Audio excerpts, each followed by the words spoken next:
They help me learn how to manage my executive functioning, manage my time, social skills, lots of weekend activities, life skills, manage my academics, develop my leadership abilities. how to not burn the apartment down. That's pretty helpful. That was day one. I was able to get myself through college when I struggled the first time to the point where I had to withdraw. and trying new things. I didn't really have a lot of friends, and it was kind of a little bit lonely for me. But once I stepped literally up those stairs, I met my first friend ever. And he's right in the audience right now. It's more geared toward people with autism trying to just find our way into the world. CIP is generally for young adults like me who are out of graduation but still needs to develop their skills for college and for just general life skills. Journey, which is really amazing. CIP being here since 1984 for the past 40 years has had the opportunity, privilege really, to work with thousands and thousands of students throughout the time. So I'm very fortunate, so thank you.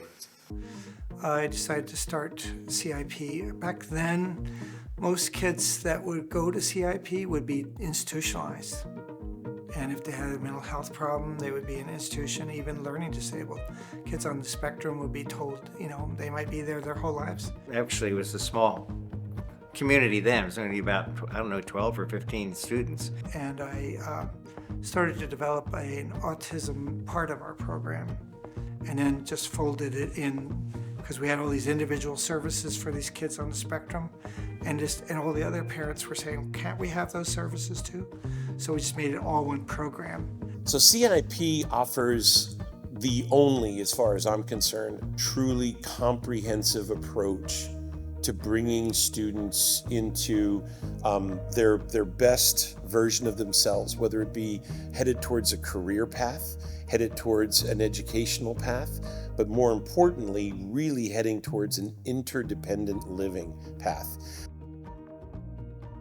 What we do in the academic program is support students in articulating their goals, taking steps toward those goals, and then engaging with the hope of moving forward.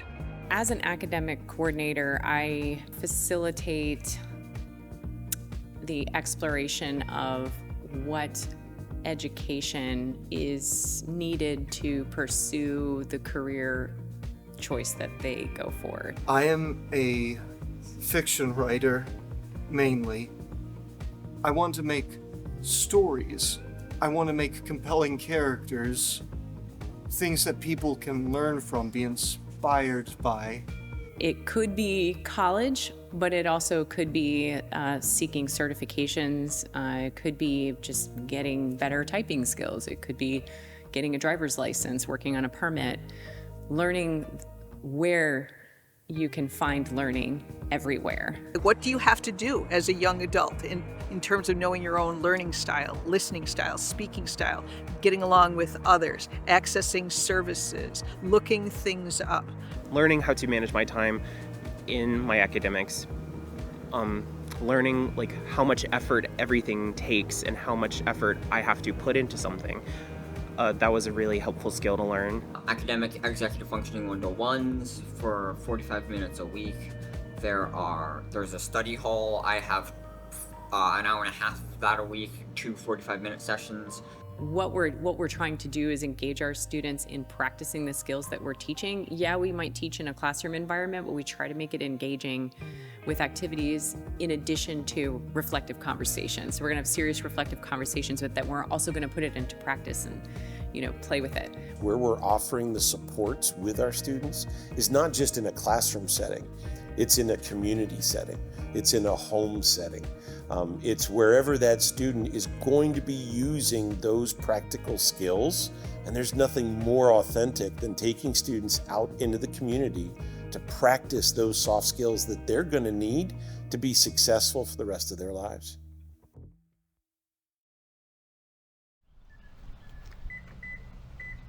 In relation to careers, They've been putting me in internships to get work experience.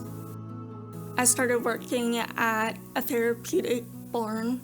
They had me work at the Brevard Library.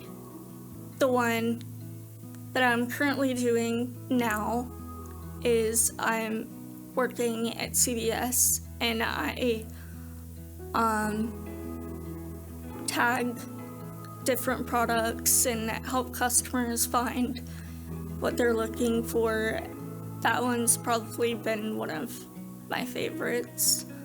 For a student that's looking for more of a career focus, they want to get the practical skills needed to get a job, hold down a job, and find something that they love doing. We help students find that career path if that's more of what they're looking for. Since he actually got the job, he did a big turnaround.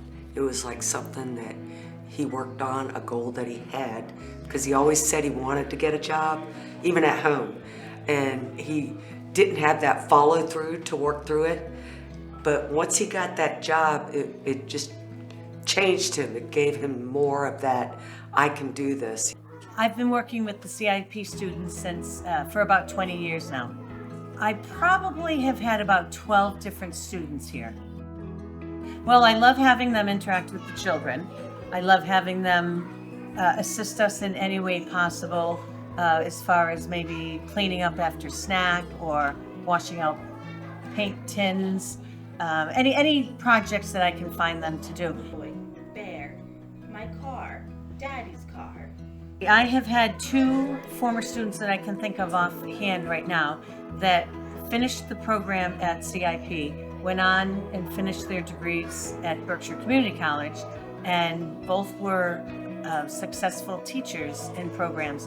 One of them is still in Texas teaching, and the other one is still in Virginia teaching. That's awesome. I keep in contact with them, and we chat about our classrooms, and it's great.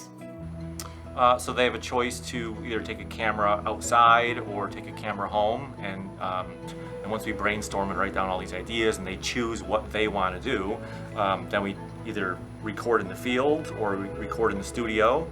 And once the recording is done, then we move into the editing process. Right. I'm considering my options here. Okay.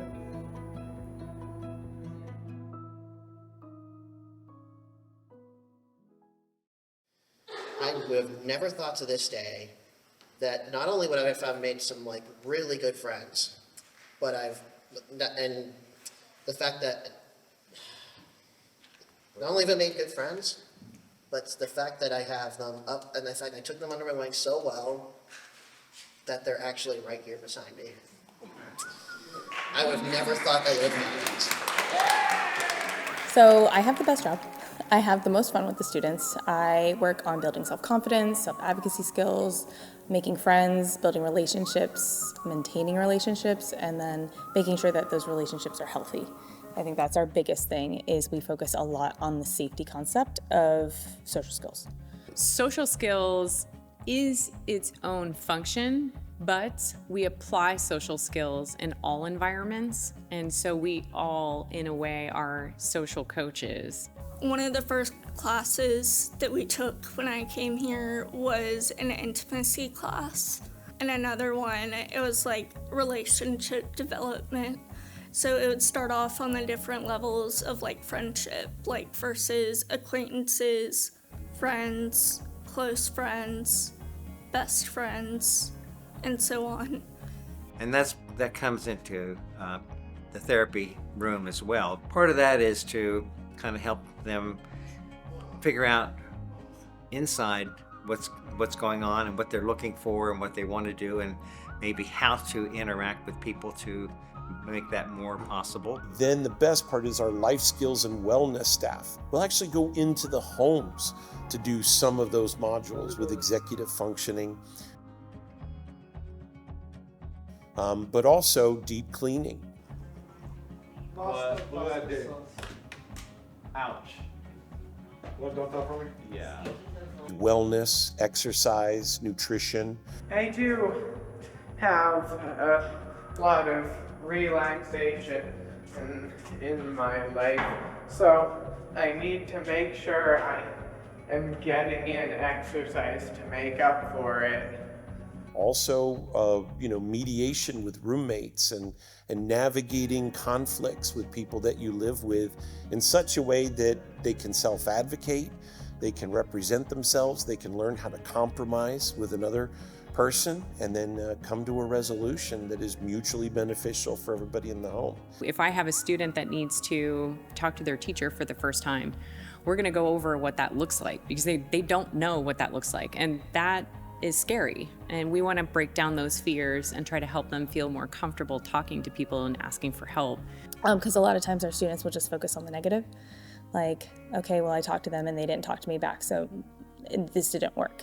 And it's like, but you went up and you initiated a conversation and, you smiled and you did something new. Like, that's huge. You've never done that before, so let's celebrate those little wins.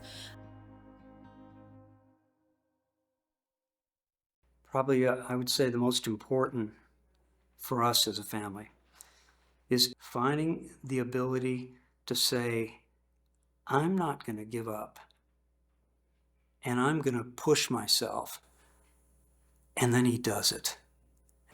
With an invisible disability, sometimes it'll feel like nothing's wrong with you, it's the world that's broken, and sometimes that is true, but it's the world that we have to live in, so we have to try.